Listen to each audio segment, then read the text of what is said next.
36. Elias.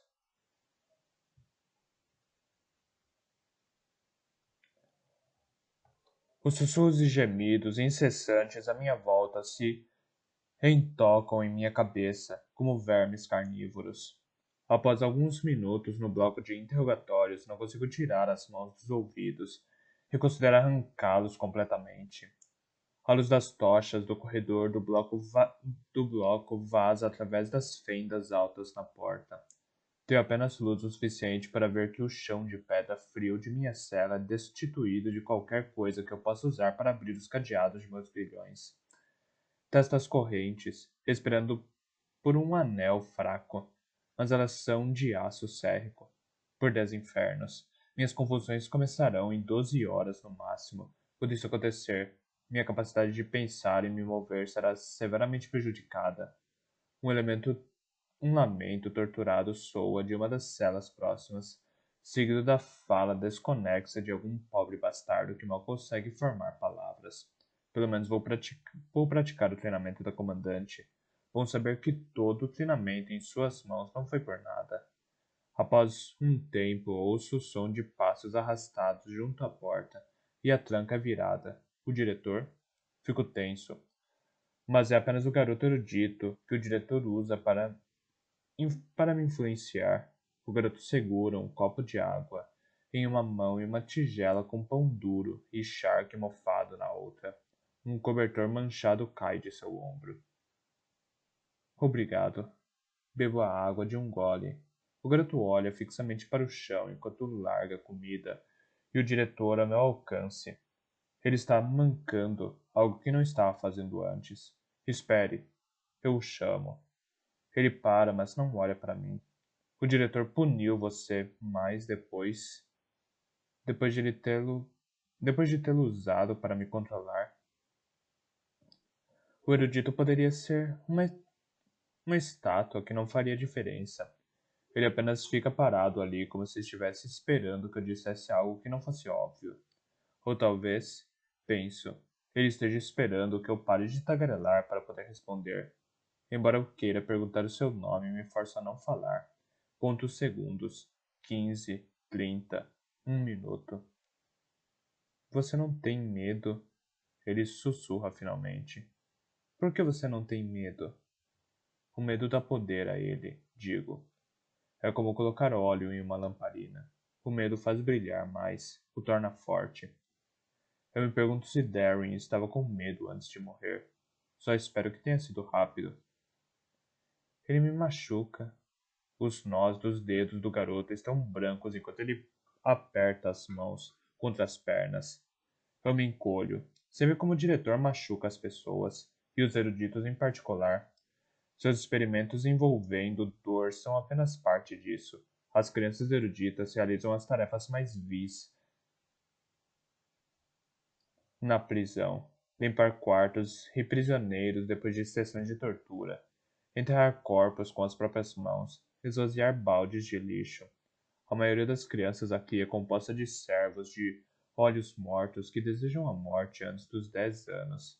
Não consigo nem imaginar tudo o que esse garoto passou, o que ele viu. Outro grito horrível ecoa da mesma cela que antes. Tanto eu quanto o garoto damos um salto. Nossos olhos se encontram em uma inquietação compartilhada.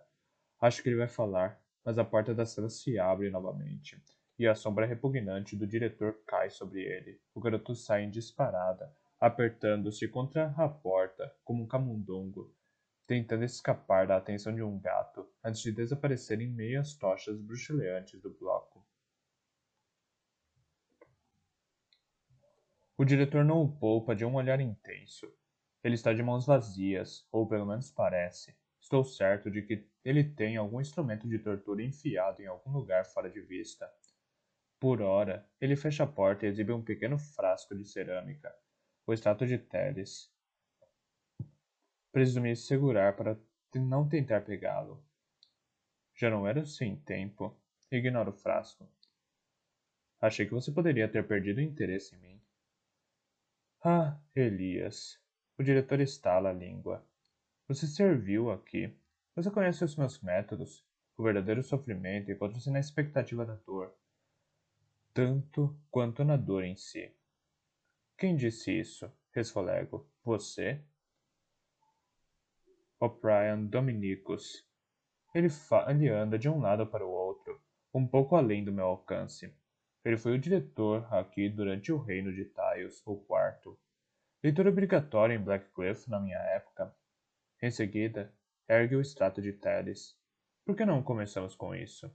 Diante do meu silêncio, ele suspira. Porque você estava carregando esse frasco, Elias. Use as verdades que os interrogadores querem. A voz da comandante sibila em meu ouvido. Mas use-as parcimoniosamente. Um ferimento ruim. Toco a cicatriz em meu braço. O purificador sanguíneo foi a única coisa que encontrei para tratá-lo. O seu indicador direito treme muito ligeiramente quando você mente. Me informa o diretor. Vá em frente. Tente parar de fazer isso. Você não será capaz. O corpo não mente, mesmo que a mente o faça. Estou falando a verdade.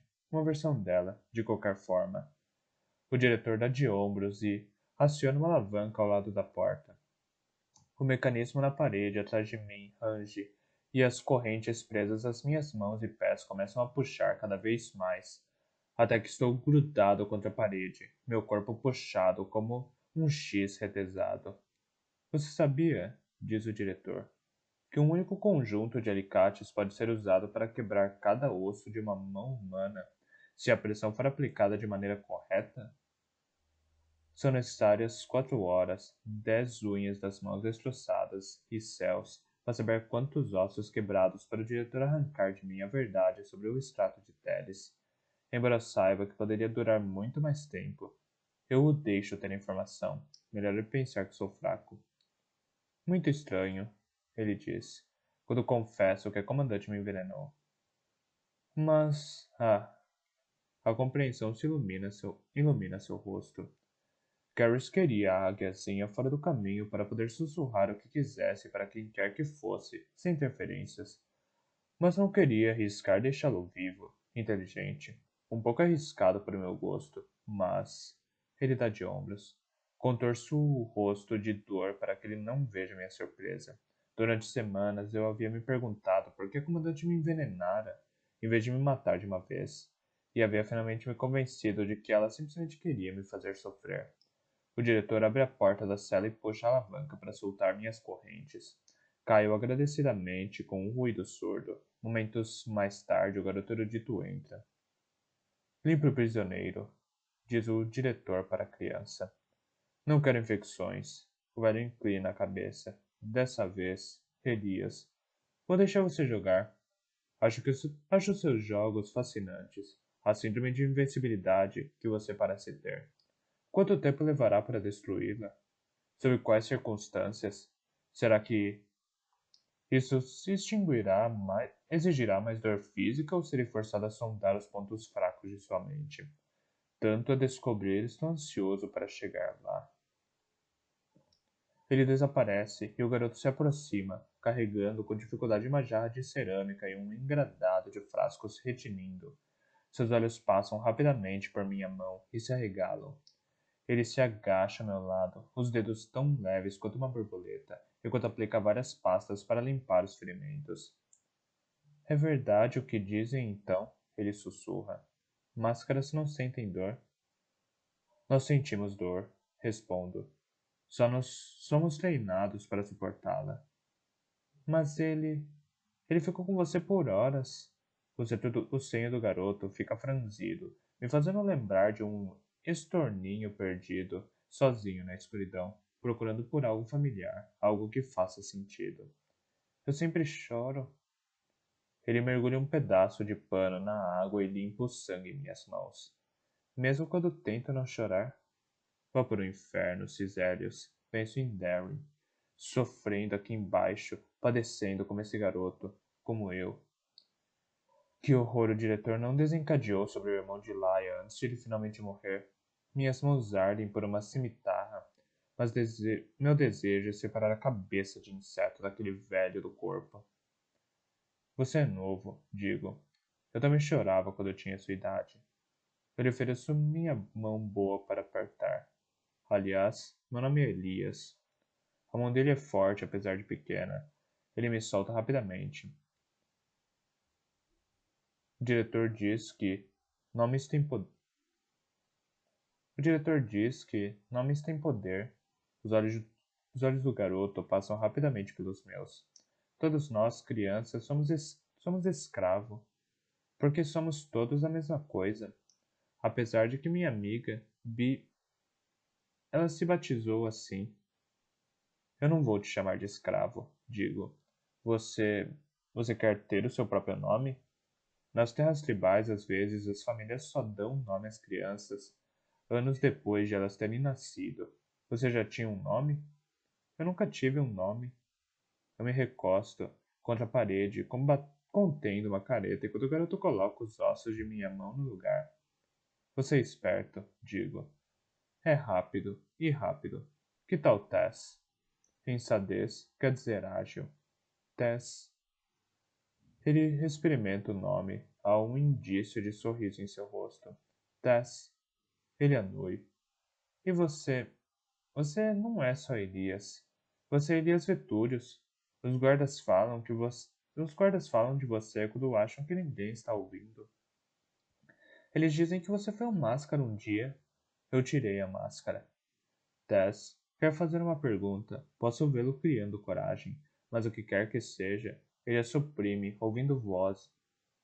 Quando vozes soam do lado de fora da cela de Drúzios, e Drúzios entra. Mas o que quer que seja, ele a suprime quando vozes soam do lado de fora da cela e Drúzios entra. O garoto se levanta rapidamente e junta suas coisas, mas não é rápido o suficiente. Depressa, sujinho. Drusius fecha a porta à distância em 2 passos, mirando um chute violento no estômago de Tess. O garoto dá um grito. Drusius ri e chuta de novo, e um chuta de novo. O rugido toma conta de minha mente e se espalha, feito água em uma represa. Lembro-me dos centuriões de Blackcliff, seus espancamentos casuais diários que nos consumiam quando éramos novilhos. Lembro-me dos caveiras que nos aterrorizavam, que jamais nos viam como humanos, apenas como vítimas do sadismo ensinado a eles, camada por camada, ano após ano, como um vinho maturando lentamente. E subitamente estou saltando sobre Drúzios, que para seu azar se aproximou demais. Rosno, como um animal enlouquecido. Ele é uma criança. Usa a mão direita. Ele é uma criança. Usa a mão direita para socar a máscara no queixo e ele cai. Aí ele explode dentro de mim, e não chego nem a sentir as correntes enquanto despejo golpes sobre ele. Ele é uma criança que você trata como lixo, e você acha que ele não sente isso, mas ele sente. E vai sentir até a morte porque você é doente demais para ver o que faz. Mãos puxam violentamente minhas costas. Botas ressoam alto e 2 máscaras dão uma guinada para dentro da minha cela. Ouço similar de um bastão e me esquivo, mas um soco em meu estômago me deixa sem fôlego e sei que a qualquer momento serei nocauteado. Já chega! O tom frio do diretor corta através do caos. Imediatamente os máscaras se afastam de mim. Drúzio solta um rosnado e se põe de pé. Minha respiração vem pesada e olho fixamente para o diretor, deixando que todo meu ódio por ele, pelo Império, preencha o lugar. O pobre garotinho sendo vingado por sua juventude perdida. O pobre garotinho sendo vingado por sua juventude perdida. Patético, Elias. O diretor balança a cabeça, desapontado. Você não compreende como esses pensamentos são irracionais? Como são inúteis? Terei de punir o garoto agora, é claro. Drúzius, ele diz, bruscamente. Traga um pergaminho e uma pena. Levarei a criança para a porta ao lado. Você registrará as respostas de Vetúrios. Drusus limpa o sangue da boca, os olhos de chacal brilhando. Com prazer, senhor. O diretor agarra a criança erudita, Tess, encolhida no canto e a joga para fora da cela. O garoto cai, com um ruído surdo doentio. Você é um monstro. Rosno para o velho. A natureza depura os inferiores, diz o diretor. Dominicos, novamente, um grande homem. Talvez tenha sido melhor ele não ter vivido o suficiente para ver os fracos serem deixados vivos. Dominicos, novamente, um grande homem. Talvez tenha sido melhor ele não ter vivido o suficiente para ver os fracos serem deixados vivos, vacilando por aí, choramingando e se lamuriando. Não sou um monstro, Elias. Sou um assistente da natureza, uma espécie de jardineiro. Sou muito bom com podas. Luto contra minhas correntes, embora eu saiba que isso não vai me ajudar em nada. Vá para o inferno, maldito. Mas o diretor já se foi. Brusius toma o seu lugar, olhando de soussaio. Ele registra cada expressão minha, enquanto do outro lado da porta trancada, Das grita.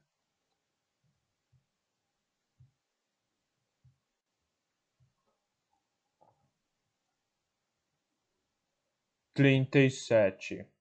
Laia. O sentimento em meus ossos quando eu desperto no esconderijo não é de arrependimento, mas não é de felicidade também. Eu gostaria de poder compreendê-lo. Sei que ele continuará me consumindo, e com tantos quilômetros ainda para viajar, não posso me dar ao luxo de perder o foco. A distração leva a erros, e já cometi erros demais, embora não queira pensar que o que aconteceu entre mim e Kenan seja um deles. Foi estonteante, intoxicante e pleno de uma profundidade de emoções que eu não esperava. Amor, eu amo, não amo? Quando Kenan está de costas para mim, engulo o preparado de ervas que vovô me ensinou. Uma mistura que retarda o ciclo lunar de uma garota e impede de engravidar. Olho para Kenan, que veste silenciosamente roupas mais quentes para enfrentar a próxima etapa da nossa jornada. Ele sente meu olhar e vem até mim, amarrando os cadarços de minhas botas, com um afeto tímido, que é tão diferente dele. Faz um carinho em meu rosto, um sorriso incerto ilumina o seu olhar. Será que somos uns tolos? Quero perguntar, para encontrar consolo em meio a tamanha loucura. Mas não consigo reunir coragem para dizer as palavras, e não há mais ninguém a quem perguntar. Um desejo de falar com meu irmão toma conta de mim, e mordo o lábio nervosamente para conter as lágrimas. Estou certo de que Darren teve namoradas antes de começar seu aprendizado com o Espiro. Ele saberia se essa insegurança, essa confusão, é normal. O que está te incomodando? Cannon me coloca de pé, segurando firme minhas mãos. Você não queria Você não queria que tivéssemos? Não, digo rapidamente. Eu só. Com tudo o que está acontecendo, será que foi errado encontrar uma hora ou duas de satisfação em dias tão sombrios? Diz Kenan. Isso não é errado. Qual o sentido de viver se não for pelos momentos de alegria? Qual a razão para lutar? Eu quero acreditar nisso, digo, mas me sinto tão culpada. Após semanas mantendo minhas emoções trancadas, as sete chaves, elas explodem. Você e eu estávamos aqui, vivos. Isis está morta. Darren está na prisão. Elias está morrendo. Cannon me abraça e encosta minha cabeça em seu peito. Seu calor, sua fragrância de limão e fogo de lenha me acalmam imediatamente. Me dê sua culpa. Vou segurá-la para você, está bem? Você não deveria se sentir assim. Ele se afasta só um pouco e vira meu rosto para cima. Tente esquecer a ansiedade por um momento. Não é tão simples. Est- Esta manhã mesmo, digo, você me perguntou qual era o sentido de sermos humanos se eu não me permitia sentir. Eu me referia à atração, ao desejo. As faces de Cannon ficam um pouco vermelhas e ele desvia o olhar. Não há culpa e ao medo. Isso você deve tentar esquecer. Eu poderia te ajudar a esquecer. Ele inclina a cabeça e sinto um calor passar por mim. Mas temos que seguir em frente. Consigo abrir um sorriso fraco e ele me solta. Procuro pela cimitarra de Darren e quando a afivelo, já estou franzindo o senho novamente. Não preciso de uma distração. Preciso resolver que infernos estão se passando pela minha cabeça. Suas emoções a tornam humana. Elias disse para mim semanas atrás, na Cordilheira Serrana. Mesmo as desagradáveis têm um sentido. Não as guarde em um canto. Se você as ignorar, elas só ficam mais fortes e iradas. Cannon, subimos os degraus do abrigo e ele solta a trava.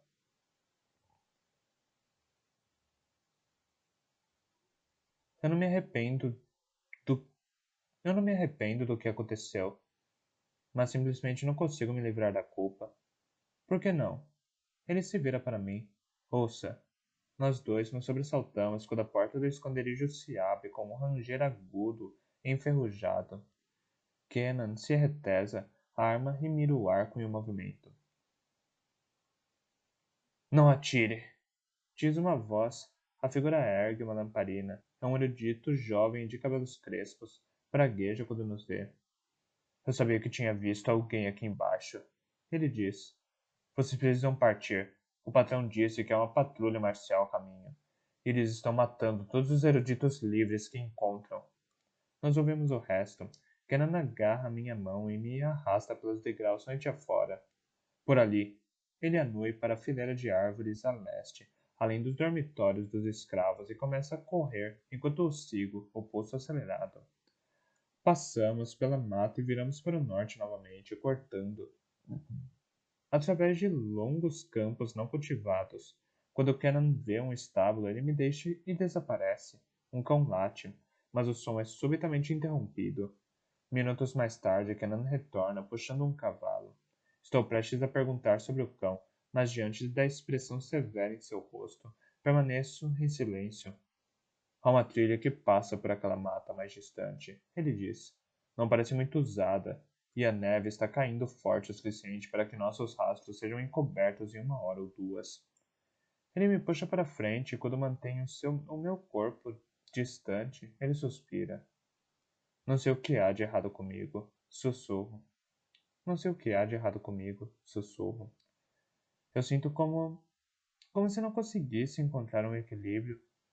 Você andou carregando peso demais, por tempo demais. Por todo esse tempo, Laia, você liderou, tomou decisões difíceis. E talvez não estivesse pronta também. Não há vergonha nisso. E estripo qualquer um que me diga outra coisa.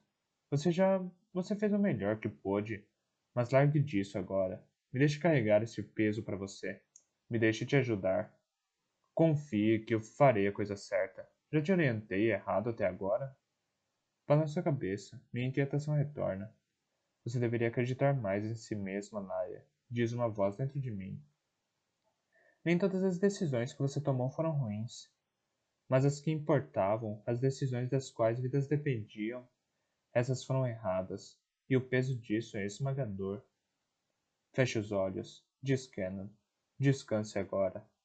Vou fazer com que cheguemos a Calf. Vamos libertar Darren, e tudo vai ficar bem. 3 noites depois de termos deixado o abrigo, nos deparamos com uma cova coletiva de eruditos, homens, mulheres, crianças, todos jogados sem cuidado algum, como lixo. À nossa frente, os picos cobertos de neve da cordilheira Nevinnes tapam metade do céu.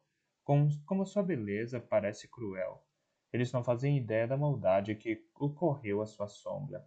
Kenan insiste rapidamente para seguirmos em frente, movendo-se logo depois de o sol ter nascido. Quando estamos bem distante da cova e atravessando um penhasco alto e coberto de mata, vejo de relance algo a oeste, nas colinas baixas que se encontram entre nós e Antium. Parecem tendas, homens e fogueiras de acampamento, centenas deles. Céus, para o Kenan. Está vendo aquilo? Não são as colinas Argent? Parece que há um maldito exército lá. Vamos. Kenan me puxa, a preocupação impelindo sua impaciência e inflamando a minha. Precisamos nos abrigar até o cair da noite. Mas a noite só traz mais horrores. Depois de horas caminhando, nos aproximamos tão subitamente de um grupo de soldados que soltam um grito sufocado, quase entregando a nossa aparição. Kenan me puxa para trás com um sibilo. Os soldados guardam 4 carruagens fantasmas, assim, assim chamadas Assim chamadas porque uma vez lá dentro não há diferença entre estar vivo e morto.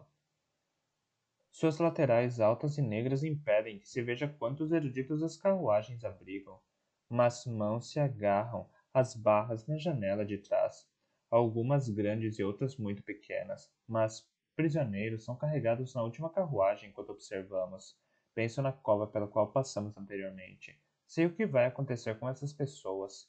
Kenan tenta me puxar, mas não consigo me mexer. Laia, não podemos simplesmente deixá-los. Há uma dúzia de soldados e 4 máscaras guardando essas carruagens, diz Kenan. Nós seríamos chacinados. E se eu desaparecesse? Olho para trás na direção das carruagens. Não consigo parar de pensar naquelas mãos. Do jeito que eu fiz no acampamento tribal.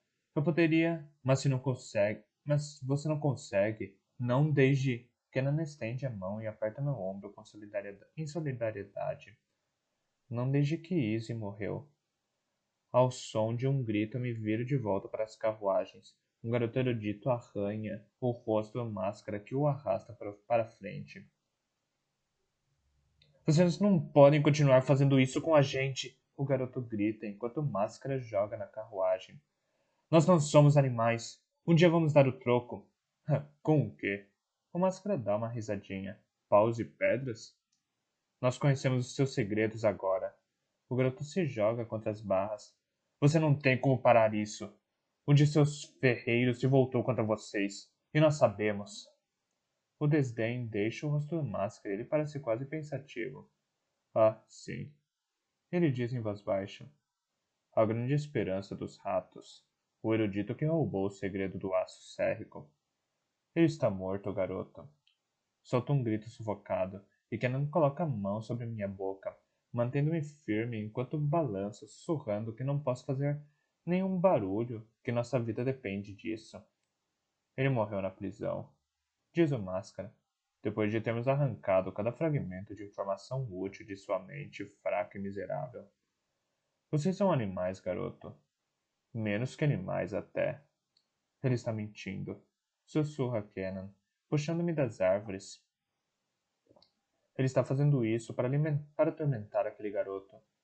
Não tem como esse Máscara saber se Darren morreu. E se ele não estiver mentindo, digo.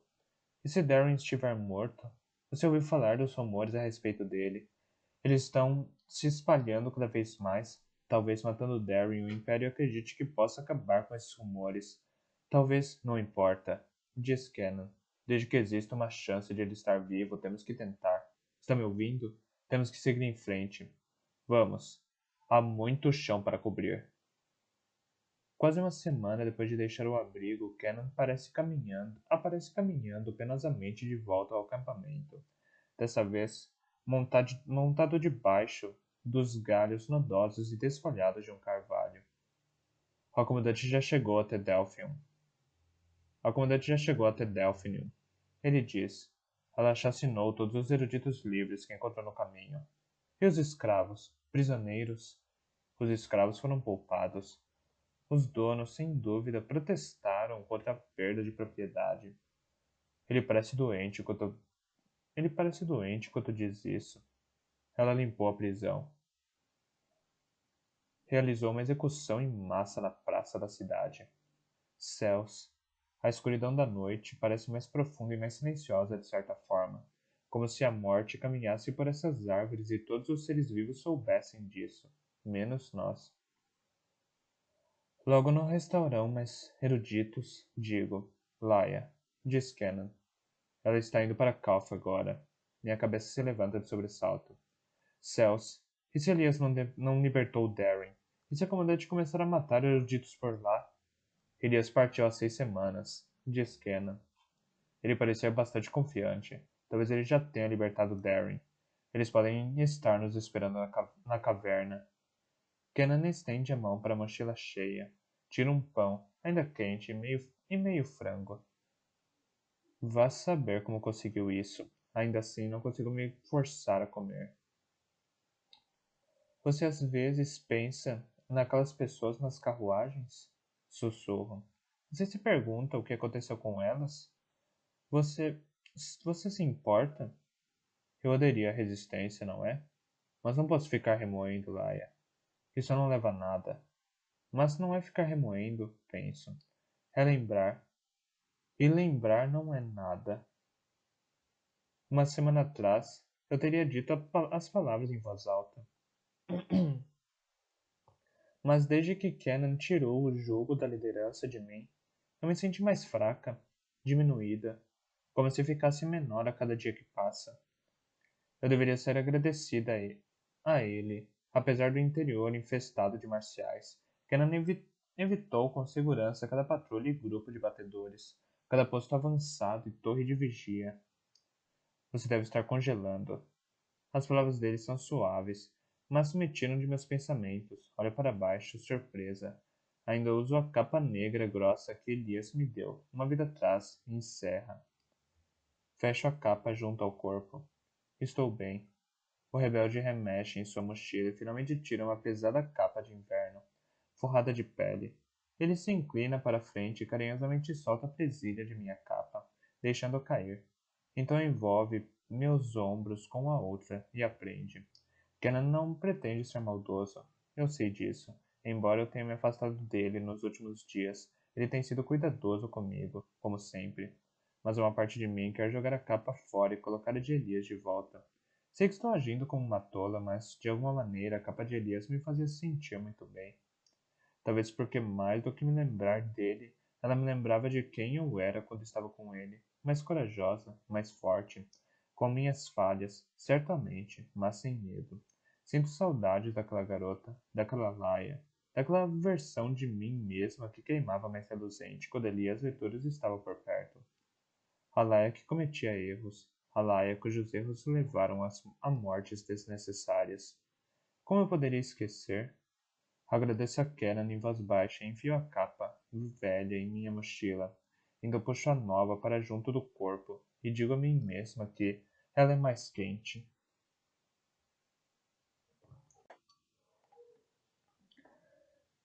38. Elias. O silêncio noturno da prisão de Calf é assustador. Não é um silêncio de sono, mas de morte, de homens desistindo, abrindo mão de suas vidas e finalmente deixando que a dor os varra até desaparecerem no vazio.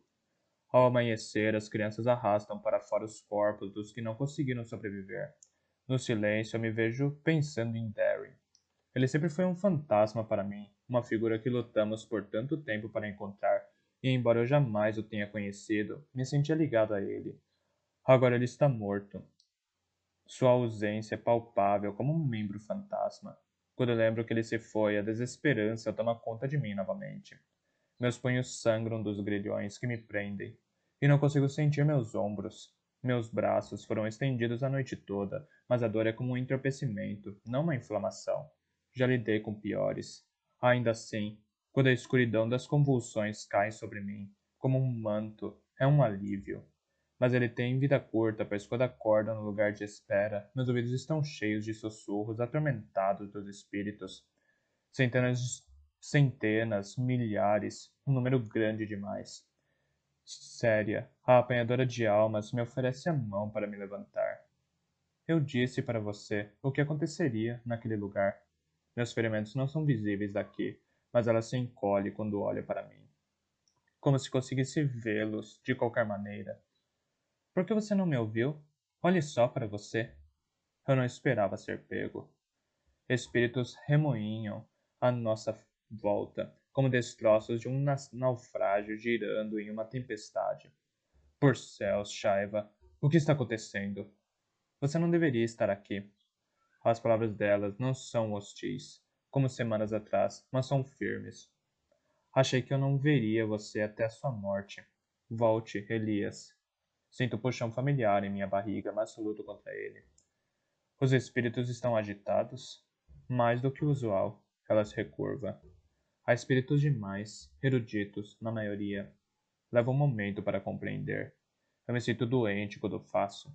Os sussurros que ouço, milhares e milhares, são eruditos assassinados por marciais. Muitos seguem em frente sem minha ajuda, mas alguns estão muito angustiados. Seus lamentos incomodam os jeans. Shaiva leva a mão à cabeça. Jamais me senti tão velha, Elias, tão desesperançada. Em 1000 anos, como apanhadora de almas, já vi guerras antes. Observei a queda dos eruditos, a ascensão dos marciais. Ainda assim, jamais vi nada parecido com isso. Olhe. Ela aponta para o céu, visível através de um espaço no dossel da floresta. O arqueiro e a donzela do escudo desaparecem. Ela aponta para as constelações. O executor e o traidor se elevam. As estrelas sempre sabem, Elias. Ultimamente, elas sussurram somente sobre a escuridão que se aproxima. Som- Sombras se reúnem. Sombras se reúnem. Elias. E sua reunião não pode ser interrompida. Caim me falou essas palavras. E piores. Somente meses atrás em Blackcliff. Que escuridão! O portador da noite. Sussurra Shaiva. O medo toma conta dela e a criatura forte, aparentemente impérvia, com que eu havia me acostumado, desaparece. E seu lugar é uma criança assustada. Ao longe as árvores reluzem, vermelhas. O bosque dos jeans. Ele busca uma maneira de libertar seus irmãos, diz Shaiva. Ele busca os pedaços espalhados da arma que os trancou aqui muito tempo atrás. Todos os dias chega mais perto. Eu Eu sinto isso, mas não consigo vê-lo. Só consigo sentir a sua maldade, como a sombra fria de uma ventania de Nevenes. Por que você o teme? Pergunta. Se vocês dois são jeans. O poder dele é 100 vezes maior do que o meu, ela diz. Alguns jeans podem viajar como os ventos, ou desaparecer. Outros podem manipular mentes, corpos, o tempo. Mas o portador da noite, ele possui todos esses poderes. Mais que isso, ele era o nosso professor, nosso pai, nosso líder, nosso rei. Mas ela desvia o olhar. Eu o traí. Eu traí o nosso povo. Quando ele ficou sabendo, céus, em séculos de vida jamais conheci um medo como aquele. O que aconteceu? Pergunto suavemente. Como você o traiu? Um rosnado irrompe através do ar vindo do bosque. Shaiva. Elias, ela diz, angustiada. Eu. Shaiva. O rosnado é como o estalo de um chicote, e Shaiva dá um salto. Você os incomodou. Vá! Eu me afasto dela, e os espíritos se acotovelam e pululam à minha volta. Um se separa do resto, pequeno e de olhos arregalados. O tapa-olho ainda parte dele, mesmo na morte. Easy, digo horrorizado. O quê? Vá! Shaiva me empurra, derrubando-me de volta à consciência dolorosa e ardente. Minhas correntes estão soltas e estou encolhido no chão, doloroso e congelante. Sinto um toque suave nos braços e um par de olhos grandes e escuros me observa, arregalados e preocupados. O garoto erudito. Thus, o diretor ordenou que os soldados soltassem as correntes para que eu pudesse limpar os seus ferimentos. Elias. Ele sussurra. Você precisa parar de se agitar. Cautelosamente eu me sento. Easy. Era ela. Estou certo disso. Mas ela não pode estar morta. O que aconteceu com a caravana? Com Laia? Com Áfia? Por uma vez na vida, quero que outra convulsão me leve. Quero respostas. Pesadelos, Elias? A voz de Taz é tranquila, e diante do meu anuir, ele franze o senho. Sempre. Também tenho sonhos ruins. O olhar dele se desliza brevemente para o meu antes de se desviar. Não duvido disso. A comandante se manifesta em minha memória parada do lado de fora da minha cela, meses atrás. Um pouco antes da hora marcada para eu ser decapitado, ela me pegou no meio de um pesadelo. Eu também os tenho, ela disse. E agora? E agora, quilômetros e meses distante daquele dia, descubro que uma criança erudita condenada à prisão de Calf não é diferente. É tão perturbador que nós três sejamos ligados por essa experiência. Os monstros rastejando através de nossas cabeças, toda a escuridão e a maldade que os outros perpetram em nós. Todas as coisas que não podemos controlar por sermos jovens demais para impedi-las. Seguiram conosco através dos anos, esperando a espreita que chegássemos ao ponto mais baixo. Então dão um bote, como ghouls, sobre uma vítima moribunda. A comandante, eu sei, é consumida pelas trevas. Quaisquer que fossem seus pesadelos, ela se tornou 1000 vezes pior. Não deixe que o medo consuma, Taz. Digo. Você é tão forte quanto qualquer máscara, desde que não o deixe controlá-lo. Desde que você lute. Do corredor, ouço um grito familiar, o mesmo que ouvi quando fui jogado nesta cela. Começa com um lamento, antes de se desfazer em soluços. Ele é novo, Tess anui, na direção do prisioneiro atormentado. O diretor passa muito tempo com ele. Pobre coitado. É por isso que sou tão desesperado. Tess derrama um destilado em minhas unhas feridas, e elas queimam como os infernos. Seguro um gemido. Os soldados, diz Tess. Eles têm um nome para o prisioneiro. O gritão? Murmuro, entre dentes. O artista.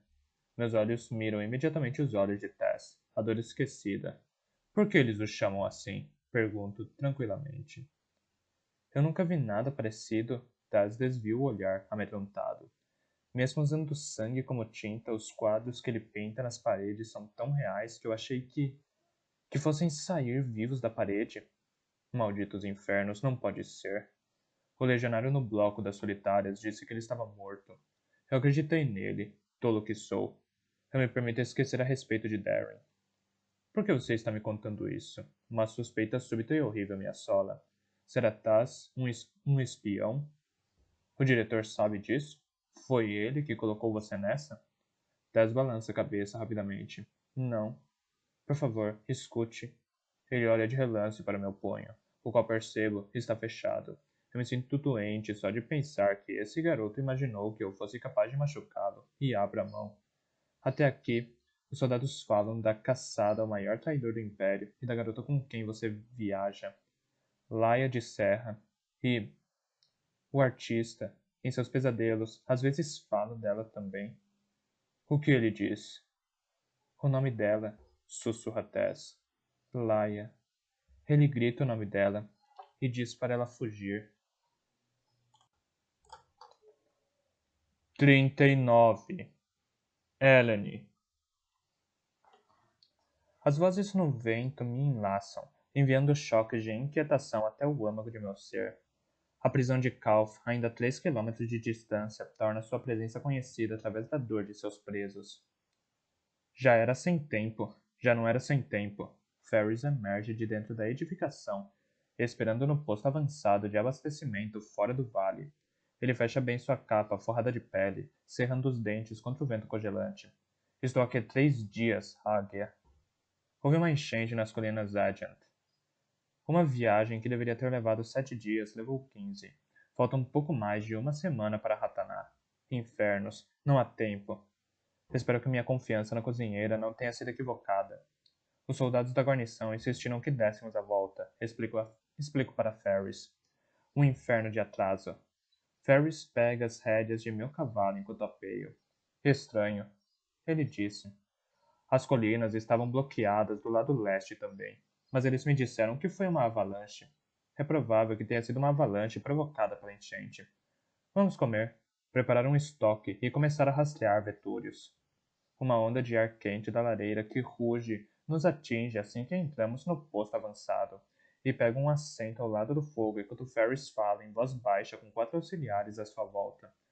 Em uníssono, eles anuem vigorosamente ao ver que, ao que quer que ele esteja dizendo. Em uníssono, eles anuem vigorosamente ao que quer que ele esteja dizendo, lançando olhares nervosos em minha direção. 2 desaparecem para dentro das cozinhas, enquanto os outros 2 cuidam dos cavalos. O que você contou a eles? Pergunta Ferris. Que purgaríamos suas famílias se falassem da nossa presença para qualquer pessoa. Ferris abre um largo sorriso para mim. Presumo que você não queira que o diretor saiba que estamos aqui. Bem pensado. Espero que não precisemos de ajuda do diretor para rastrear Elias. Estremeço de pensar o que ele iria querer em troca. Precisamos explorar a área, digo. Pode ser que Elias ainda esteja por aqui. A respiração de Ferris dá uma parada súbita e então continua como antes. Olho de relance para ele e ele parece súbito e profundamente interessado em sua refeição. O que é? Nada. Ferris fala rápido demais e resmunga uma praga quando percebe que notei seu sobressalto. Em seguida, larga o prato. Eu odeio isso, ele diz. Eu não me importo que o espião da comandante saiba. Ele lança um olhar sombrio para Avitas. Odeio que sejamos como cães perseguindo uma caça, com Marcos estalando o chicote em nossas costas. Ele salvou a minha vida durante as eliminatórias, e a de Dex também. Ele sabia como você se sentia depois. Ferris olha para mim de maneira acusadora. Você jamais chegou a falar da terceira eliminatória. Com Avitas observando cada movimento que faço, a atitude sábia agora seria fazer um discurso sobre a lealdade do Império. Mas estou cansada demais. E no fundo, desgostosa demais.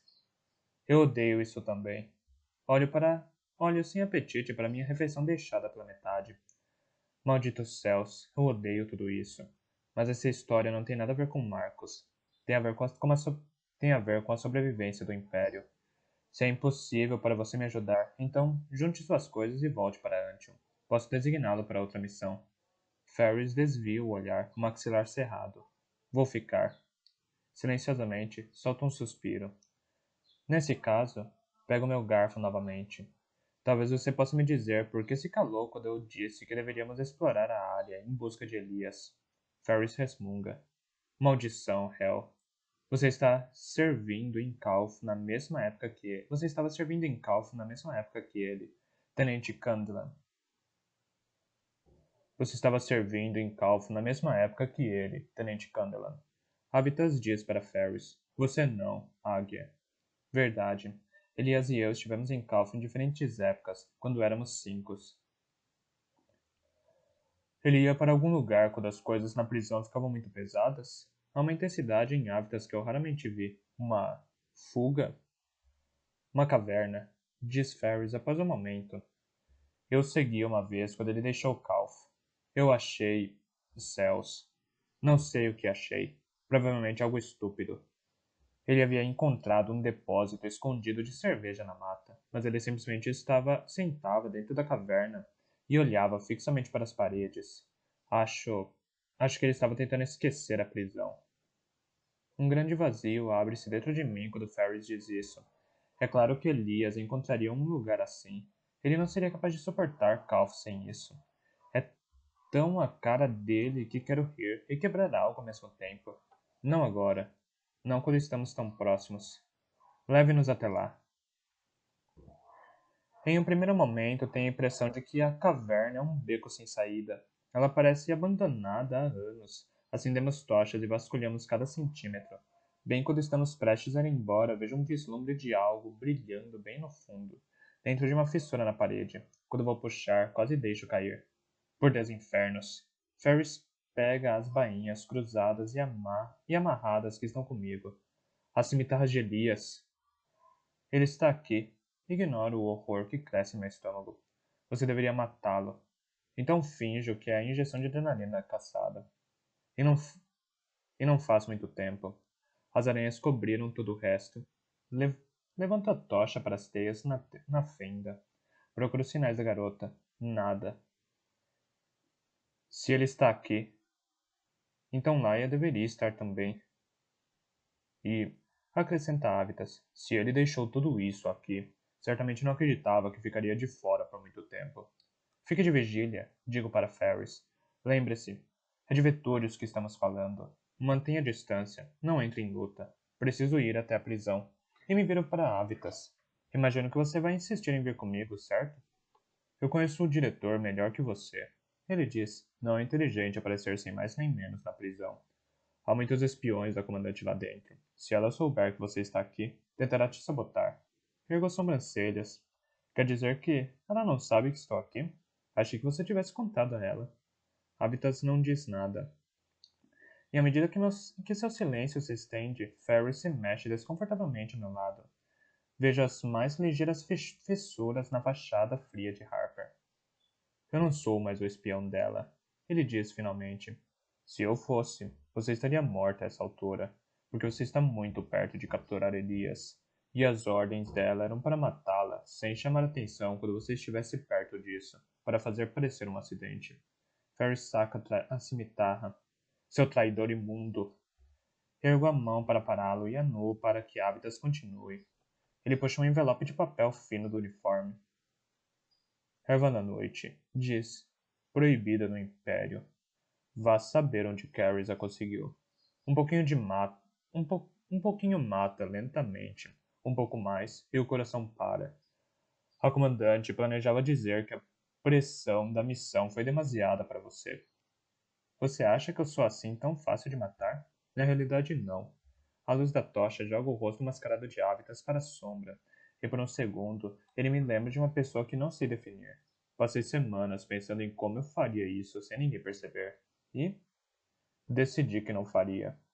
Então comecei a não passar mais informações a ela sobre o que estávamos fazendo e para onde estávamos indo. Por que mudou de ideia? Você deveria saber o que a missão exigiria. Eu pedi a missão. Ele põe a erva da noite de lado. Eu disse à comandante que ela precisava de uma pessoa bem próxima de você, se quisesse matá-la sem chamar atenção. Ferris não guarda a cimitarra. Ele dá um passo à frente, seu corpo enorme parecendo tomar metade do espaço da caverna. Por que malditos infernos você pediu essa missão? Você tem algo contra Elias? Avitas balança a cabeça. Eu tinha. Uma questão que precisava de resposta. Vir com você era a melhor maneira de consegui-la. Abro a boca para perguntar qual era, mas ele balança a cabeça. A questão não importa. Infernos. É claro que importa. Disparo. O que fez com que você mudasse sua aliança? E como vou saber que não a mudará de volta? Eu talvez tenha sido o espião dela, águia de sangue. Ele encontra meus olhos e a fissura em sua fachada se alarga, mas jamais fui aliado da comandante. Eu precisava dela. Eu precisava de respostas. Isso é tudo que vou lhe dizer. Se não conseguir viver com isso, então me mande embora ou me castigue.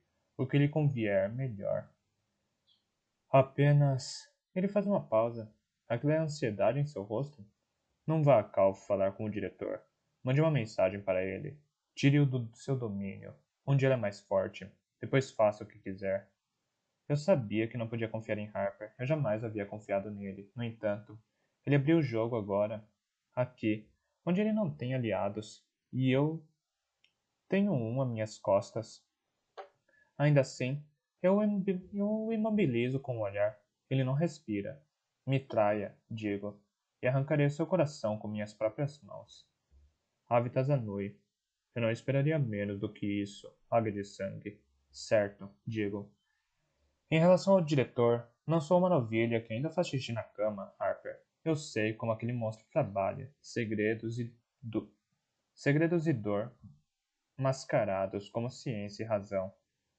Mas ele adora o seu reininho sujo, e não vai querer que o tomem dele. Posso usar isso contra ele. Leve uma mensagem para o velho, ordeno. Diga a ele que eu gostaria de encontrá-lo na casa dos barcos hoje à noite, e que ele deve ir sozinho. Harper parte imediatamente e quando temos a certeza de que ele não está mais ali, Ferris se vira para mim. Por favor, não me diga que você acredita que ele subitamente está do seu lado. Não tenho tempo para descobrir. Pego as coisas de Elias e as enfio de volta na fenda da parede. Se o diretor souber de qualquer coisa sobre Vetúrios, não vai compartilhar esse conhecimento de graça. Ele vai querer informações em troca. Tenho de descobrir o que vou dar a ele. À meia-noite, Avitas e eu entramos furtivamente na casa de barcos de Calf. As largas vigas cruzadas do teto reluzem sem brilho na luz azul das tochas. O único ruído é a batida de uma ondulação ocasional do rio contra as laterais dos barcos. Embora Avitas tenha pedido ao diretor para vir, ainda espero que lhe traga guardas. Enquanto espio na sombra, solto minha cimitarra e giro os ombros. Os cascos de madeira das canoas retinem uns contra os outros. E, na rua, os barcos de transporte de prisioneiros ancorados à casa de barcos projetam longas sombras através das janelas. Um vento perseverante chocalha o vidro. Você tem certeza que ele vem? O nórdico anui. Ele está muito interessado em encontrá-la, águia, mas...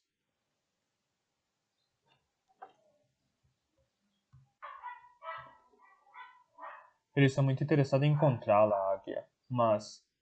Ora, ora, Tenente Harper, você não precisa educar a nossa águia. Ela não é uma criança. O diretor, tão pálido e alongado quanto uma aranha crescida de uma catacumba, deixa furtivamente a escuridão nos fundos da casa de barcos. Há quanto tempo ele estava escondido ali?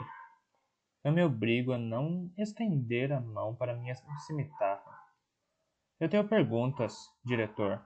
Você é um verme, um parasita patético e corrompido. Quero que ele ouça a indiferença em minha voz. Quero que ele saiba que está abaixo de mim. Ele para a 1 metro de mim, as mãos dadas atrás das costas. Como posso servi-la? Algum prisioneiro fugiu nas últimas semanas? Houve alguma invasão ou roubo? Não a todas as questões, Águia. Embora eu o observe cuidadosamente, não acho que ele está mentindo. Alguma atividade estranha? Algum guarda visto onde não deveria estar? Prisioneiros inesperados chegando? As fragatas trazem novos prisioneiros o tempo todo. O diretor toca os longos dedos uns nos outros, pensativo. Eu mesmo processei um bem recentemente. Embora foi inesperado. Nenhum foi inesperado, no entanto. Sinto a pele formigar. O diretor está contando a verdade, mas está escondendo algo ao mesmo tempo. Eu sinto isso. Ao meu lado, Avitas desloca o pescoço, o peso do corpo. Ao meu lado, Avitas desloca o peso do corpo, como se também sentisse algo fora do lugar. Água de sangue, diz o diretor. Perdoe-me, mas por que você está aqui em Calf procurando essas informações? Achei que você tinha uma missão um tanto urgente de encontrar Elias Vetúrios, não é? Eu me contraio. Você sempre faz perguntas para seus oficiais superiores? Não me leve a mal. Só estou me perguntando se existe algo que possa ter trazido Vetúrios para cá. Noto como ele observa meu rosto por uma reação. Eu me preparo para o que quer que ele vá dizer em seguida. Pois, se você estivesse disposta a me contar por que suspeita. Pois se você estivesse disposta a me contar por que suspeita que ele esteja aqui, então talvez eu pudesse compartilhar algo útil. Avitas olha de relance para mim. Um aviso. O jogo começou. Por exemplo, diz o diretor. A garota com quem ele está viajando. Quem é ela? O irmão dela está na sua prisão. Ofereça a informação livremente, uma demonstração de boa-fé. Você me ajuda, eu te ajudo. Acredito que Vettorius esteja tentando libertá-lo. A luz nos olhos do diretor significa que lhe dei algo interessante. Por um segundo, a culpa me inunda. Se o garoto estiver na prisão, eu tornei bem mais difícil para Elias tirá-lo de lá. O que significa para ele? O que ela significa para ele? Águia de sangue. Que poder ela tem sobre ele? Dou um passo na direção do velho, para que ele possa ver a verdade em meus olhos. Não sei. Do lado de fora da casa de barcos, o vento se intensifica. Suspira nas cimalhas, sinistro como um guizo da morte. O diretor inclina a cabeça, os olhos sem cílios, paralisados. Diga o nome dela, Helene Arkila, e lhe contarei algo que vale a pena. Troco um olhar de relance com Avitas. Ele balança a cabeça. Seguro minha cimitarra e percebo que as palmas das minhas mãos escorregam sobre o punho. Como um 5, falei com o diretor não mais que 2 vezes, mas eu sabia, todos os 5 sabiam, que ele nos observa. O que ele aprendeu a meu respeito naquela época? Eu era uma criança, tinha apenas 12 anos. O que ele poderia ter aprendido sobre mim? Laia. Não permito inflexão alguma na voz, mas o diretor ergue a cabeça, avaliando-me friamente.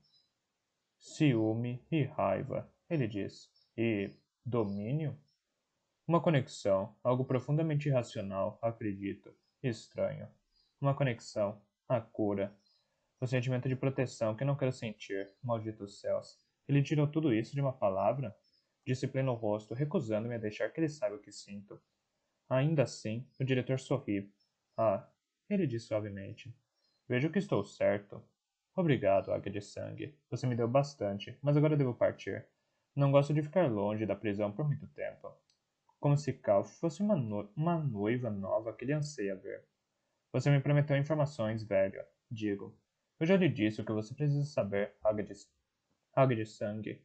Talvez você não tenha ouvido. Achei que você fosse. O diretor parece vagamente desapontado, mais esperta.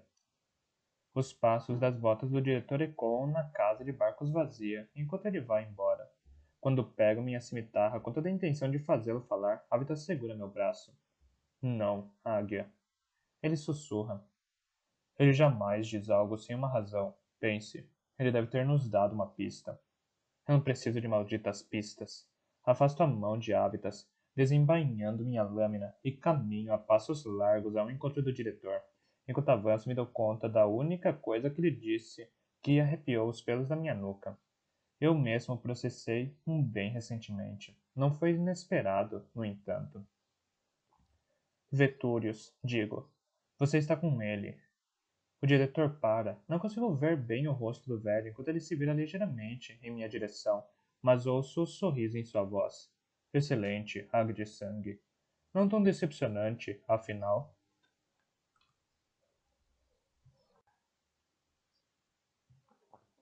40.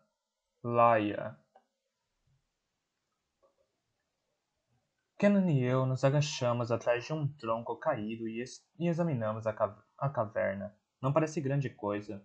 Meio quilômetro do rio, cercada de cicotas. Abertura para o leste, um regato ao norte e uma laje de granito caída de lado. 100 metros ao sul.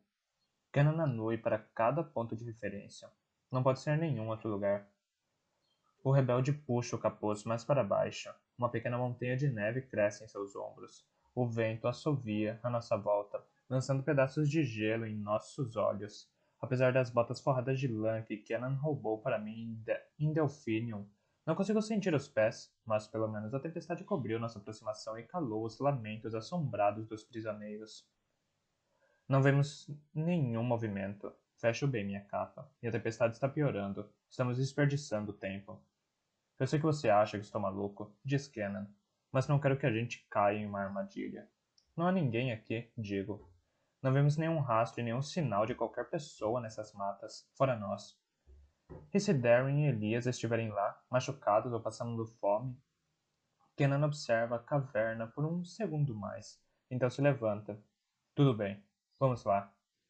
Quando nos aproximamos, meu corpo não resiste. Saco a adaga, passo decidido por Kenan e entro na caverna cautelosamente. Darren, sussurro para a escuridão. Elias. A caverna parece abandonada, mas Elias se certificaria de que ela não parecesse como se estivesse ocupada. Uma luz brilha atrás de mim. Kenan segura uma lamparina no alto, iluminando as paredes, cobertas de teias de aranha, e o chão tomado de folhas. A caverna não é grande, mas eu gostaria que fosse. Pelo menos assim a visão de seu vazio não seria tão esmagadoramente definitiva. Kenan, sussurro. Parece que ninguém esteve aqui há anos. Talvez Elias não tenha nem chegado aqui. Olhe.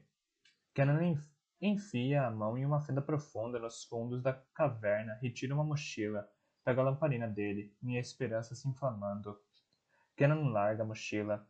Enfia a mão mais no fundo e tira um conjunto de cimitarras familiar. Elias, respiro. Ele esteve aqui. Kenan abre o pacote e tira o que parece um pão de uma semana e frutas mofadas. Ele não voltou, ou teria comido isso. E Kenan pega a lamparina de mim e ilumina o resto da caverna. Não há sinal de seu irmão. A Ratanai em uma semana. Elias já deveria ter tirado Darren de lá a essa altura. O vento uiva como um espírito irado, desesperado para ser solto. Podemos nos abrigar aqui por enquanto. Kenan larga sua mochila no chão. A tempestade está ruim demais para encontrarmos outro acampamento, de qualquer forma. Mas nós precisamos fazer alguma coisa, digo. Não sabemos se Elias entrou em Calf, se tirou Darren de lá, se Darren está vivo. Kenan toma meus ombros. Nós chegamos até aqui, Laia. Nós chegamos até Calf. Assim que a tempestade passar, vamos descobrir o que aconteceu. Vamos encontrar Elias e... Não. Uma voz fala da entrada da caverna. Vocês não vão encontrar... Vocês não vão encontrá-lo. Porque eles não estão... Porque ele não está aqui. Meu coração se afunda. E agarro o punho da espada. Mas quando vejo as 3 figuras mascaradas paradas na entrada da caverna, sei que isso não vai adiantar muito. Uma das figuras dá um passo à frente. É meia cabeça mais alta que eu, a máscara, um brilho mercurial por baixo do capuz forrado. Laia de Serra, diz Ellen Aquila. Se a tempestade tivesse uma voz, seria a dela, gélida, mortal e absolutamente insensível.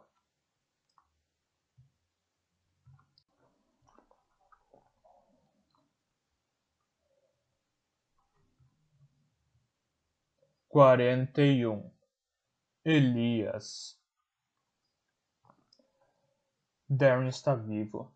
Ele está em uma cela a alguns metros de mim e está sendo torturado até a loucura. Preciso encontrar uma maneira de entrar naquela cela, medito em voz alta, o que significa que preciso dos horários, dos turnos, dos guardas e dos interrogatórios, além das chaves para abrir meus grilhões e da porta da cela de Darren. Drusius é o responsável por essa parte do bloco de interrogatórios. Ele tem as chaves, mas jamais se aproxima o suficiente de mim para que eu possa pegá-lo de jeito. Nada de chaves, alfinetes para abrir os cadeados então. Preciso de 2. Eu posso ajudar? A voz baixa de Taz interrompe meu planejamento. E existem outros, Elias. Os eruditos nos poços, têm um movimento rebelde. Os Skiritae, dezenas deles. As palavras de Taz levam um longo momento para que eu as assimile, mas assim que o faço, o encaro horrorizado. O diretor arrancaria sua pele e a de qualquer pessoa que o ajudasse. Absolutamente não. Taz se sobressalta com a minha veemência como um animal atingido. Você. Você disse que o meu medo torna poderoso. Se eu te ajudasse, por 10 infernos, já tenho morte o suficiente nas mãos. Não preciso acrescentar uma criança à lista. Obrigado.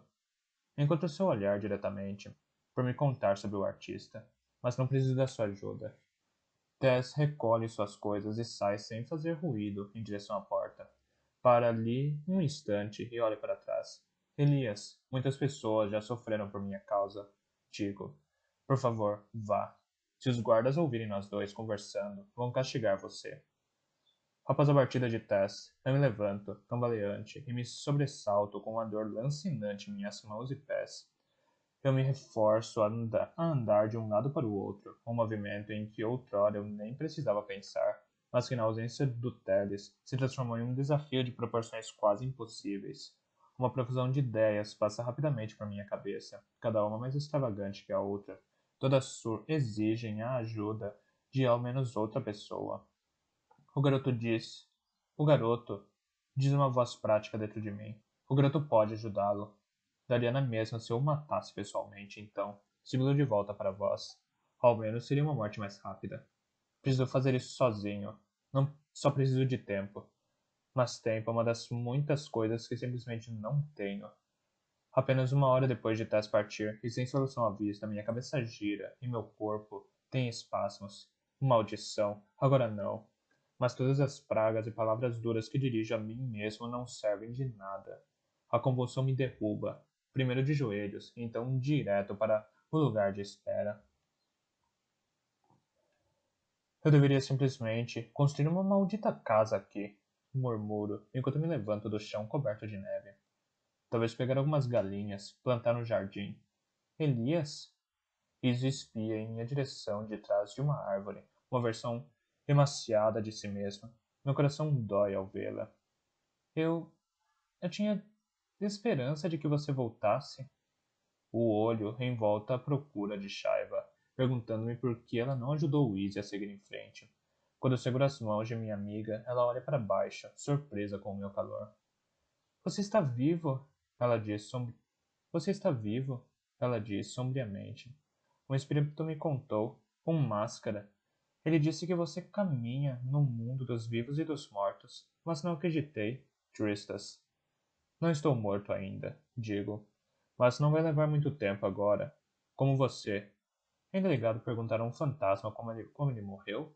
Estou prestes a me desculpar, mas ele dá de ombros. Ataque marcial, ela diz. Um mês depois de você partir. Num segundo eu estava tentando salvar Gibran. No seguinte, eu estava aqui, com aquela mulher parada na minha frente, a apanhadora de almas, me dando as boas-vindas ao reino dos mortos. E os outros? Estão vivos, diz Izzy. Não tenho certeza de como eu sei, mas estou certa disso. Sinto muito, digo. Se eu estivesse lá, talvez pudesse. Pare. O olho de Izzy brilha. Você sempre acredita que todas as pessoas são de sua responsabilidade, Elias, mas não somos. Temos nossas próprias vidas e merecemos tomar as nossas decisões. A volta de Izzy, a voz de Izzy treme com uma ira estranha a ela. Eu não morri por sua causa. Eu morri porque queria salvar outra pessoa. Não ouse tirar isso de mim. Imediatamente após ela terminar de falar, sua ira se dissipa, e ela parece espantada. Sinto muito, ela chia. Esse lugar, ele mexe com você. Não me sinto bem, Elias. Esses outros fantasmas, tudo o que fazem é chorar e se lamentar. O olho de Izzy escurece e dá um giro, rosnando para as árvores. Não se desculpe. Algo a está segurando, fazendo com que fique aqui, fazendo-a sofrer. Sinto uma necessidade quase incontrolável de ajudá-la. Você não consegue seguir em frente? Os galhos farfalham ao vento e o sussurrar dos fantasmas nas árvores se cala, como se também quisessem ouvir o que Izzy vai dizer. Eu não quero seguir em frente, ela sussurra. Estou com medo. Tomo a mão dela na minha e caminho, lançando um olhar severo para as árvores. Só porque Izzy está morta não quer dizer que seus pensamentos devam ser bisbilhotados. Para minha surpresa, os sussurros cessam, como se os fantasmas quisessem nos proporcionar privacidade. Você tem medo que doa? Digo. Ela olha para baixo, para seus pés de botas. Eu não tenho família, Elias. Eu só tinha cozinheira. Ela não está morta. E se não tiver ninguém me esperando? E se eu estiver sozinha? Não acho que seja assim, digo. Através das árvores vejo o reflexo do sol na água. Não há sozinho ou junto naquele lado. Acho que é diferente. Como você sabe? Eu não sei.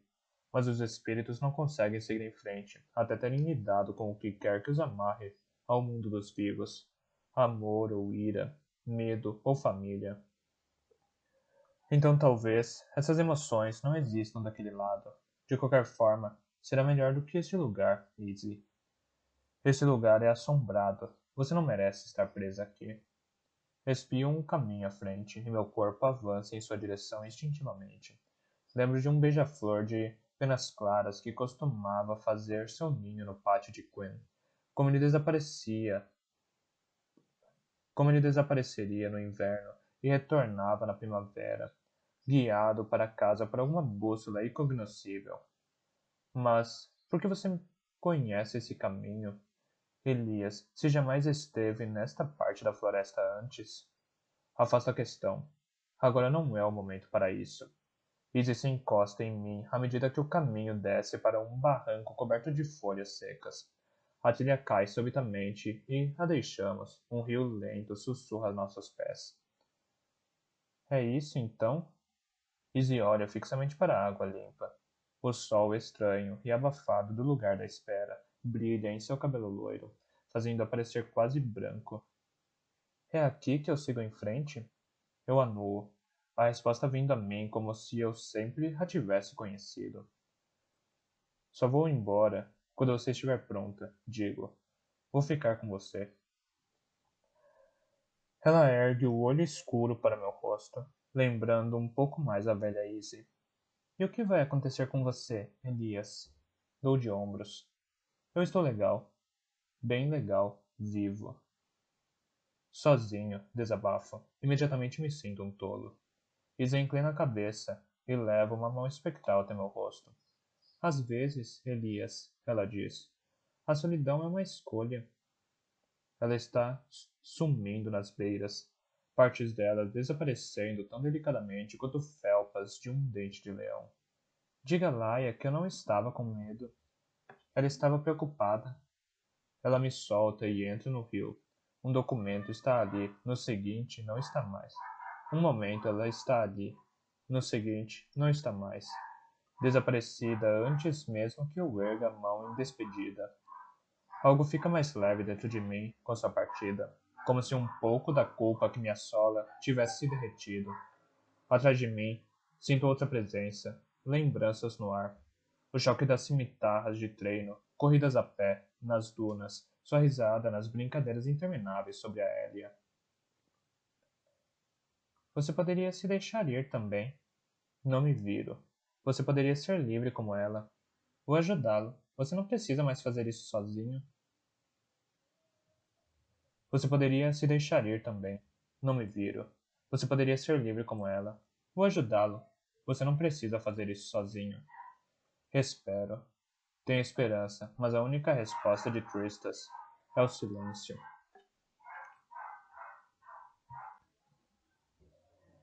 Os 3 dias seguintes são os piores da minha vida.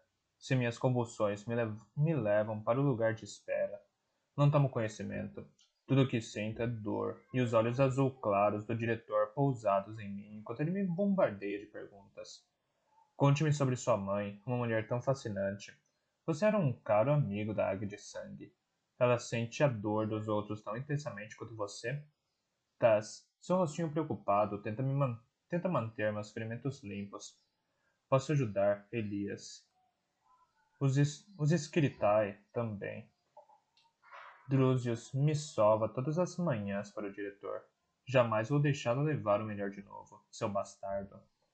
Em quaisquer fragmentos de lucidez que ainda tenha, reúna as informações possíveis. Não desista, Elias. Não caia no escuro. Presta atenção nos passos dos guardas, nos timbres de suas vozes. Aprenda a identificá-los pelas pequenas projeções de sombras que passam por minha porta. Descubra seus movimentos e identifica um padrão nos interrogatórios. Então procura uma oportunidade. Nenhuma aparece. Em vez disso, a morte circula como um urubu paciente. Sinto sua sombra curva se aproximando, congelando o ar que respiro. Ainda não. Então, certa manhã, passos ressoam surdos do lado de fora da minha porta e ouço o tilintar de chaves. Drusius entra em minha cela para o espancamento diário. Bem na hora, deixo a cabeça balançar e a boca ficar aberta. Ele dá uma risadinha para si mesmo e avança, despreocupado. Quando está a centímetros de mim, ele me pega pelo cabelo e me faz olhar para ele. Patético. Cospe em meu rosto, porco. Achei que você fosse forte, o poderoso Elias Vitúrios. Você não é nada. Idiota. Você esqueceu de apertar minhas correntes. Leva o joelho para cima, bem no meio das pernas dele. Ele dá um guincho e se dobra, e siga o golpe com uma cabeçada de trepidar o cérebro. Os olhos dele ficam vítreos e Drusius não nota que enrolei uma das minhas correntes em torno de seu pescoço, até seu rosto começar a ficar azulado. Você fala demais, seu maldito. Rosno quando ele finalmente apaga. Eu o deixo cair e procuro suas chaves. Quando fecho meus grilhões nele. Caso desperte antes do tempo, então eu amordaço. Espio pelas frestas da porta. Outro máscara de serviço ainda não veio procurar por Drusius, mas logo virá.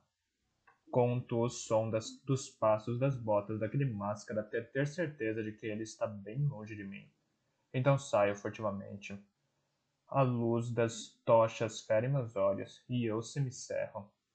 Minha cela fica no fim de um corredor curto que se bifurca no corredor principal do bloco. Esse corredor tem apenas 3 celas e tenho certeza de que a cela vizinha minha está vazia, o que deixa apenas a outra cela para conferir. Meus dedos estão incapacitados por causa da tortura e cerro os dentes diante dos longos segundos que leva para repassar as chaves. Depressa, Elias, depressa. Finalmente encontro a chave certa e instantes mais tarde destranco a porta. Ela range terrivelmente e viro de lado para passar apertado. Ela range novamente quando a fecho e praguejo em voz baixa. Embora tenha me exposto somente por um momento à luz das tochas, meus olhos demoram um pouco para se ajustar à escuridão. Em um primeiro momento, não consigo ver os desenhos. Quando faço, minha respiração fica presa. Tess estava certo. Eles parecem que vão ser vivos da parede. A cela está em silêncio. Darren deve estar dormindo ou inconsciente. Dou um passo em direção à forma remaciada no canto. Então ouço o retinir de correntes, o arfar de uma respiração áspera. Um espectro destruído salta da escuridão. O rosto a centímetros do meu, os dedos ossudos em torno do meu pescoço. Faltam chumaços de seu cabelo claro na cabeça. E o rosto está riscado de cicatrizes. 2 de seus dedos são tocos, e o torso está coberto de queimaduras por 10 infernos. Quem malditos é você? Diz o espectro. Removo facilmente suas mãos de meu pescoço, mas por um segundo não consigo falar. É ele. Sei disso instantaneamente. Não porque me lembra Laia. Mesmo na cela escura posso ver que seus olhos são azuis, sua pele pálida, mas o fogo em seu olhar. Só vi isso um dia, em outra pessoa, e embora espere que seus olhos pareçam enlouquecidos, a julgar pelos sons que eu vi, eles parecem completamente sãos. Darren de Serra, digo. Eu sou um amigo. Ele responde com uma risadinha sombria. Um marcial? Um amigo? Creio que não. Olha sobre o ombro para a porta. Não temos tempo. Eu conheço sua irmã, Laia, digo. Estou aqui para tirá-la da prisão, conforme o pedido dela. Precisamos ir. Agora. Você está mentindo. Ele sibila. Um passo ecoa fora da sala. Então silêncio. Não temos tempo para isso. Eu posso provar para você, digo. Me pergunte sobre ela. Eu posso lhe dizer. Você não. Você pode dizer o que eu disse ao diretor, que foi tudo sobre ela. Nenhuma pedra deixada no lugar. Nenhuma pedra deixada no lugar, ele disse. Darren me encara com ódio capaz de queimar. Ele deve estar exagerando sua dor durante os interrogatórios, para que o diretor acredite que ele é um fraco. Pois a julgar por aquele olhar fica evidente que ele não é uma pessoa fácil de influenciar. Normalmente, eu aprovaria isso, mas nesse instante algo terrivelmente inconveniente. Escute, mantenha a voz baixa, mas brusca o suficiente para romper com sua suspeita. Eu não sou um deles. Caso contrário, eu não estaria vestido desse jeito e machucado assim. Exponho os braços, marcados com cortes do último interrogatório do diretor. Eu sou um prisioneiro. Ele está escondido na prisão para tirá-lo daqui, mas fui pego. Agora tenho de tirar a nós dois. O que ele quer com ela? Darren rosna para mim. Me diga o que ele quer com a minha irmã e talvez eu acredite em você. Não sei. Provavelmente ele quer mexer com a sua cabeça, te reconhecer, perguntando a respeito dela. Se você não está respondendo às perguntas dele sobre as armas, ele não fez nenhuma pergunta sobre as malditas armas. Darren passa as unhas sobre o escalpo. Tudo que ele perguntou foi sobre ela. Isso não faz sentido algum, digo. Você foi capturado por causa das armas, por causa do que o Spiro lhe ensinou sobre o aço sérrico. Darren fica imóvel. Em nome de quais infernos você sabe disso? Eu lhe disse. Jamais contei isso para nenhum deles, ele diz. Até onde eles sabem, eu sou um espião da resistência. Céus, vocês pegaram o espírito também? Espere. E ergo uma mão, estupefato. Ele jamais perguntou a você sobre as armas? Somente sobre a laia? Darren empina o queixo e resfolega. Ele deve estar ainda mais desesperado por informações do que eu pensei. Ele realmente acreditou que você poderia me convencer de que era amigo de Laia? Diga a ele outra coisa sobre ela. De mim. Laia jamais pediria ajuda para um marcial. Passos cruzam o corredor principal. Precisamos cair fora daqui. Você contou a eles que a sua irmã dorme com a mão no bracelete da sua mãe? Pergunto. Ou que bem de perto os olhos dela são dourados e castanhos e verdes e prateados? Ou que desde o dia em que você disse para ela fugir, tudo que ela sentiu foi culpa e que tudo o que ela pensou foi em chegar até você de alguma forma? Ou que ela tem um fogo interior capaz de enfrentar facilmente qualquer máscara, bastando que acredite nele? Darren fica perplexo. Quem é você? Eu já lhe disse, um amigo. Precisamos sair daqui imediatamente. Você consegue ficar de pé? Darren anui, mancando. Coloco o braço dele em torno de meus ombros. Nós nos arrastamos até a porta e ouço passos de um guarda se aproximando. Posso dizer pelo seu andar que é um legionário. Eles são sempre mais barulhentos que os marciais. Espero impacientemente que ele passe. O que o diretor perguntou a você sobre sua irmã? Digo, enquanto esperamos. Tudo. Diz Darren sombriamente. Mas ele tateou o terreno para saber. Ele estava frustrado. Era como se não tivesse bem certeza sobre o que perguntar. Como se as perguntas não fossem suas para começo de conversa. Tentei mentir em um primeiro momento, mas ele sempre sabia. O que você contou a ele? O guarda bem distante agora. O guarda está bem distante agora. Estendo a mão para a maçaneta da porta e abro com uma dolorosa lentidão para evitar que ela faça barulho. Qualquer coisa para fazer a dor parar. Coisas estúpidas.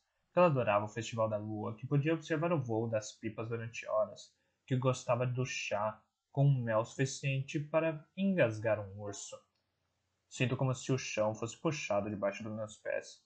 Essas palavras são familiares. Mas por que são familiares? Volto minha atenção completamente para Darren, e ele olha para mim, incerto. Não achei que isso ajudaria o diretor, ele diz. Ele nunca parecia satisfeito, não importava o que eu contasse. Qualquer coisa que eu dissesse era pouco para ele. É coincidência, digo a mim mesmo. Então me lembro de algo que meu avô Cohen costumava dizer. Apenas um tolo acredita em coincidências. As palavras de Darren redemoinham em minha cabeça, ligando coisas que eu não quero, traçando linhas onde não deveria haver nenhuma. Você contou para o diretor que Lai adora ensopado de lentilha no inverno? Pergunto. Que isso a fazia se sentir segura? Ou que ela não queria morrer sem ver a grande biblioteca de Addisa? Eu vivia falando para ela sobre a biblioteca, diz Darren. Ela adorava ouvir a respeito. Palavras circulam em minha cabeça, trechos de conversa sobre Laia e Kenan que ouvi enquanto viajávamos. Eu empino pipas desde garoto. Ele disse certa vez. Eu podia observá-las por horas. Eu adoraria visitar a grande biblioteca um dia. E Laia naquela noite antes de partir, sorrindo enquanto tomava o chá doce demais, que Kenan havia lhe passado. Um bom chá é doce o suficiente para engasgar um urso. Ele havia dito: não, malditos infernos, não. Todo esse tempo escondendo-se entre nós, fingindo se importar com ela, tentando conquistar a amizade de Izzy, agindo como um amigo, quando na realidade era uma ferramenta do diretor. E o rosto dele, antes de eu partir, aquela dureza que ele jamais mostrava para Laia, mas que eu sentia que estava lá desde o início. Eu sei o que é fazer coisas para as pessoas que você ama. Maldição. Ele deve ter contado ao diretor sobre a minha chegada, embora esteja além da minha compreensão como ele pode ter enviado uma mensagem para o velho sem usar os tambores. Eu tentei não contar a ele nada de importante, diz Darwin. Achei.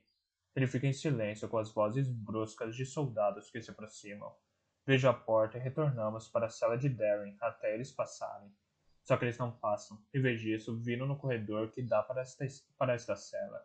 Enquanto olho à minha volta em busca de alguma maneira de me defender, a porta é escancarada e 4 máscaras entram com um todo de bastões erguidos. Não é uma luta. Eles são rápidos demais. Estou ferido, envenenado e faminto. Eu me deito. Sei quando estou em desvantagem e não posso suportar nenhuma lesão mais séria. Os máscaras querem desesperadamente usar aqueles bastões para arrebentar minha cabeça, mas não o fazem. Em vez disso, eles me algemam rudemente e me levantam. O diretor entra na cela calmamente com as mãos às costas. Quando vê a mim e a Darren confinados um ao lado do outro, ele parece surpreso. Excelente, Elias. Ele murmura. Finalmente temos algo que vale a pena discutir.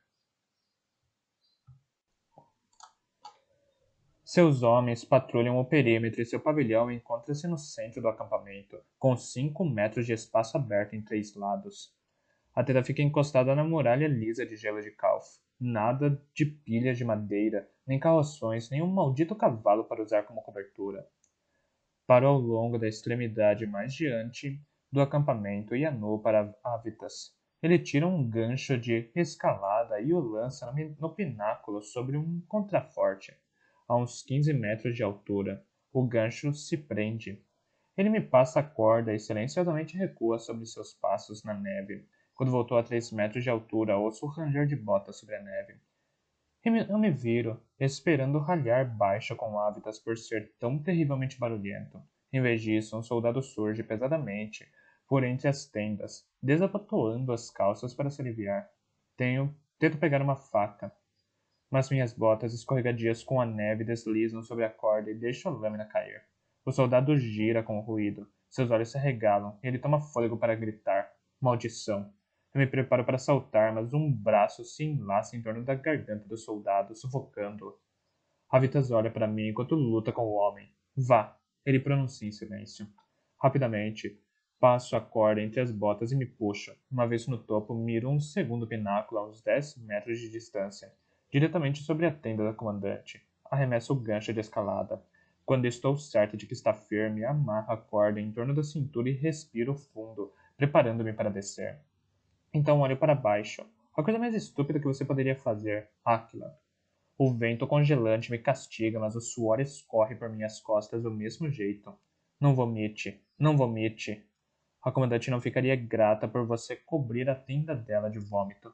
Minha mente volta àquele instante da segunda eliminatória, para a boca sempre sorridente e os olhos argênteos de Elias enquanto ele se amarrava a mim. Não vou te deixar cair, prometo. Mas ele não está aqui. Estou sozinha, empoleirada como uma aranha sobre um abismo.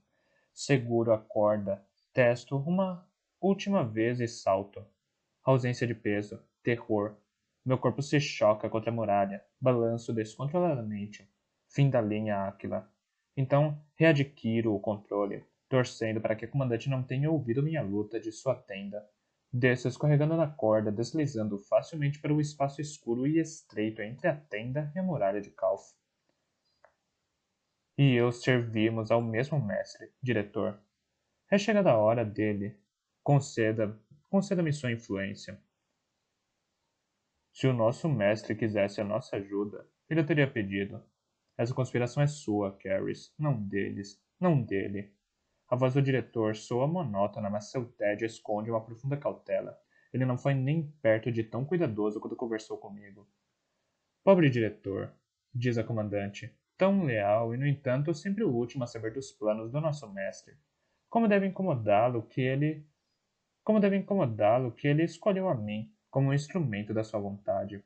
Eu vou me sentir mais incomodado se o seu plano estragar tudo pelo que já trabalhamos. Não corra esse risco, Caris. Ele não vai lhe agradecer por isso. Eu estou acelerando o ritmo para realizar a vontade dele. Você está levando adiante a sua própria vontade. Faz meses que não vemos o portador da noite. A cadeira da comandante arranha o chão para trás. Talvez ele queira que façamos algo útil em vez de esperar suas ordens como cinco enfrentando a sua primeira batalha. Nós estamos ficando sem tempo, Cisélios. Marcos angariou o medo. Se não respeito, se não respeito, das Gens depois da demonstração da águia no rochedo de Cadium. Você quer dizer, após ela ter frustrado a sua conspiração para fomentar a disenção. A conspiração teria sido bem sucedida, diz Caris, se você tivesse me ajudado. Não cometa o mesmo erro dessa vez. Com a águia fora do caminho. Ainda não, sua bruxa. Marcos ainda é vulnerável. Se você simplesmente... Segredos não são escravos, Caris. Não foram feitos para serem usados e jogados fora. Vou empregá-los com paciência e precisão, ou simplesmente não vou empregá-los. Preciso pensar no seu pedido. Pense rapidamente. A voz da comandante assume aquele timbre suave, conhecido por colocar homens para correr de medo. Meus homens marcharão para Antium em 3 dias e chegarão para o Rotaná. Devo partir amanhã. Não posso reivindicar meu trono se não estiver liderando meu próprio exército. Coloco a mão sobre a boca para não soltar um grito sufocado. Meus homens, meu trono, meu exército. Finalmente, as peças se encaixam, os soldados mandados para se apressarem em outros lugares, deixando as guarnições vazias, a falta de homens no interior, a escassez de tropas nas fronteiras conflituosas do Império. Tudo leva de volta a ela. Aquele exército nas colinas Argent não pertence a Marcos, pertence à comandante, e em menos de uma semana ela vai usá-lo para assassinar Marcos e se declarar imperatriz. 42. Helene.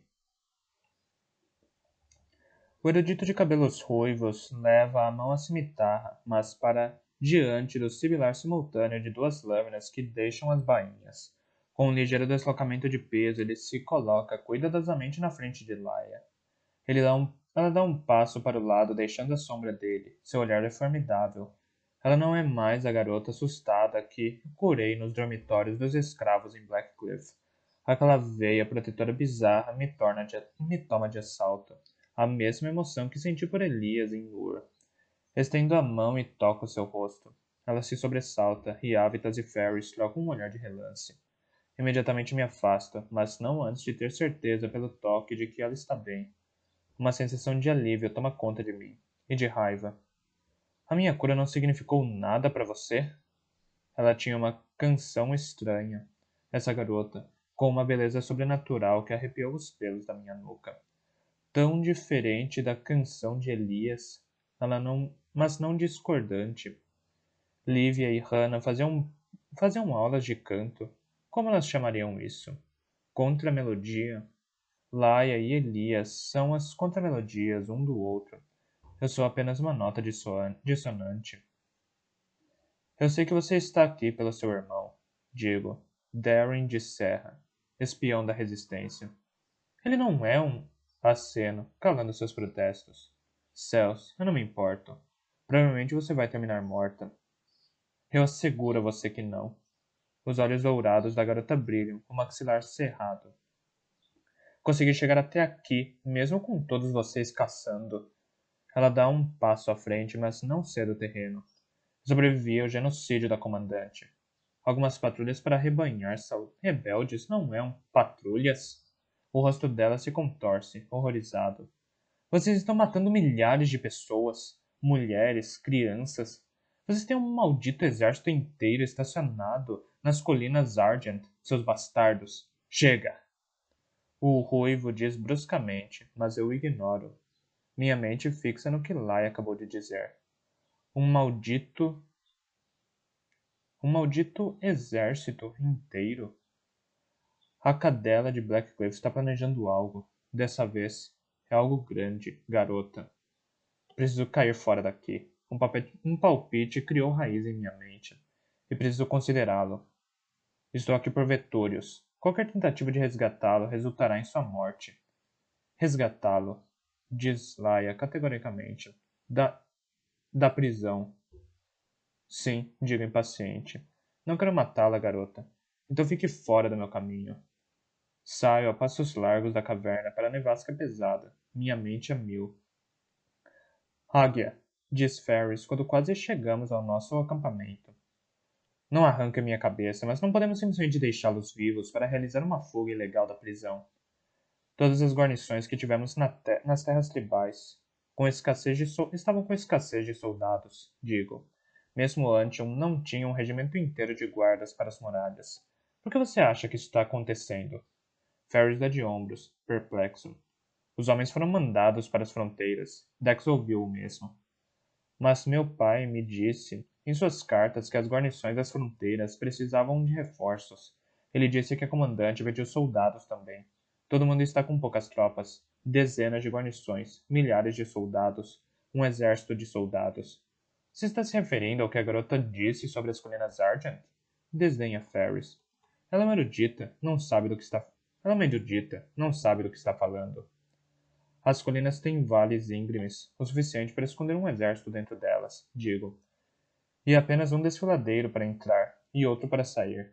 Ambos os desfiladeiros, hábitats pragueja. Bloqueados, ele diz, por causa do tempo. Mas aqueles desfiladeiros jamais estão bloqueados tão cedo no inverno.